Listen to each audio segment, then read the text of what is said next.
To understand Mount Auburn Cemetery is to understand the harmony that exists between nature, memory, and art.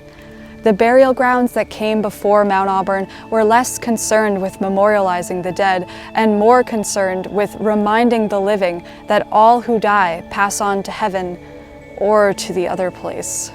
The earth itself was a convenient mode of disposal of dead bodies, of which there were many, but it was not sentimental in the way that we interpret it today.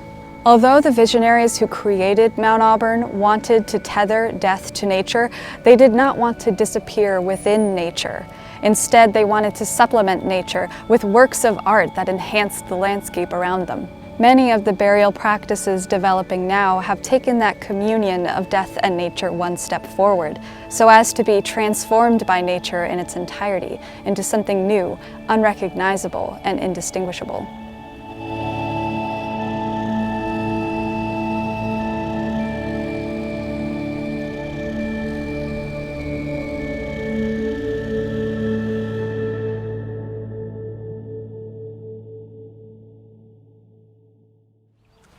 Memory plays an interesting role in these new methods of handling the dead.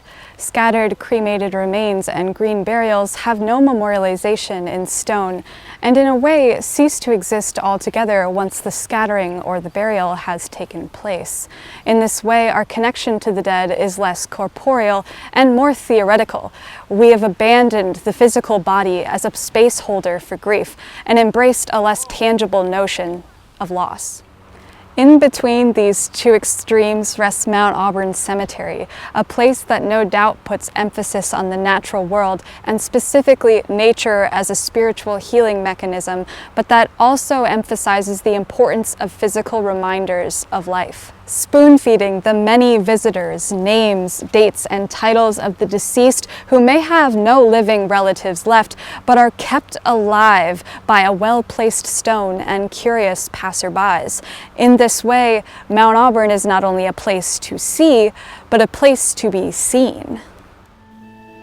Mount Auburn's founders had always planned to embellish the landscape with man-made structures, not only as memorials, but as ornamental works of art and spaces that contributed to the function of the cemetery. The structures would, quote, improve upon nature, similarly to how English gardens featured grottos, gateways, and monuments to thrust purveyors into a constructed mythical past.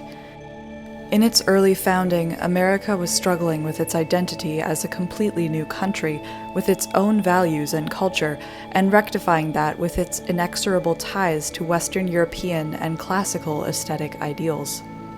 Europeans' sense of a deep cultural past was tethered to structures like Greco-Roman ruins or abandoned castles, set picturesquely in their landscape, ripe for romanticizing.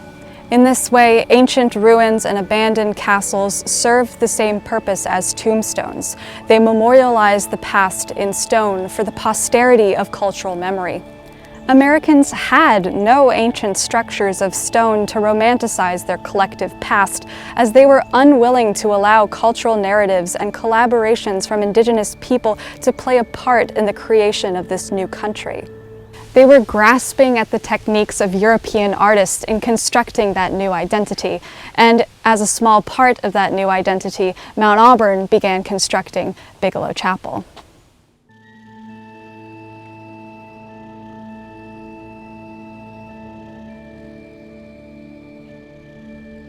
In the early 1840s, the trustees of Mount Auburn began a competition to solicit designs for the first chapel on Mount Auburn's grounds.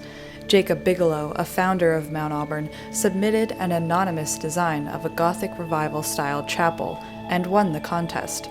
Architect Gridley J. Fox Bryant completed the working plans of the building, and construction began in 1844 and was completed in 1846. Shortly after its completion, the building suffered many structural problems and had to be taken down and rebuilt completely. So, construction of the new and improved Bigelow Chapel commenced in 1853 and was completed in 1856. To us today, the Gothic Revival style of the mid-1800s is reminiscent of the ostentation of European Catholic churches. However, the way that Jacob Bigelow saw it was very different. Proponents of Gothic Revival style saw it as an extension of nature created by man. In his book, Elements of Technology, Jacob Bigelow describes Gothic Revival style as, quote, the imitation of groves and bowers under which the Druids performed their sacred rites. Kind of interesting that what we perceive as a representation of institutional religion, such as Roman Catholicism, was considered reminiscent of paganism back in the day. But through this new lens, I do see what Bigelow is talking about. I can see the trunks of huge oak trees present in the broad and numerous spires, and the webbing of the ceiling inside is evocative of bones.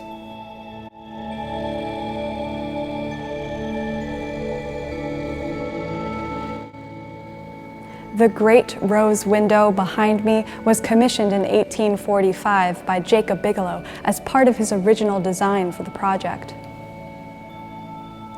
Bigelow selected the firm of Ballantine and Allen from Edinburgh, Scotland, to furnish the colored and leaded glass and to work with him on the design. The Great Rose Window is an important record of the firm's early production and was among the first colored glass shipped to the United States by Ballantine and Allen. The Rose Window was restored in 2017, and boy does it shine. The chancel window that we are standing in front of now is also a Ballantine and Allen piece. Very little stained glass was made in the United States prior to the 1840s, and even then only a handful of stained glass craftspeople were working in the country. The center rose panel on the north side of the chapel features an image of a female cradling 2 infants. Bigelow chose this image instead of the resurrection of Christ scene proposed by Ballantine and Allen. He described this image based on the popular 1815 bas-relief Night by Bertel Thorvaldsen as the most beautiful and appropriate thing I have seen.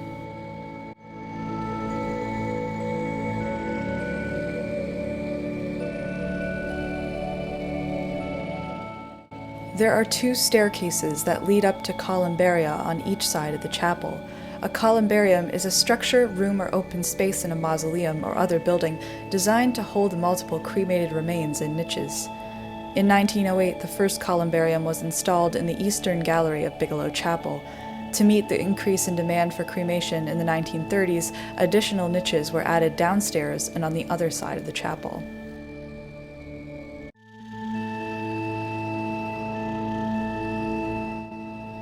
And now we enter a new era.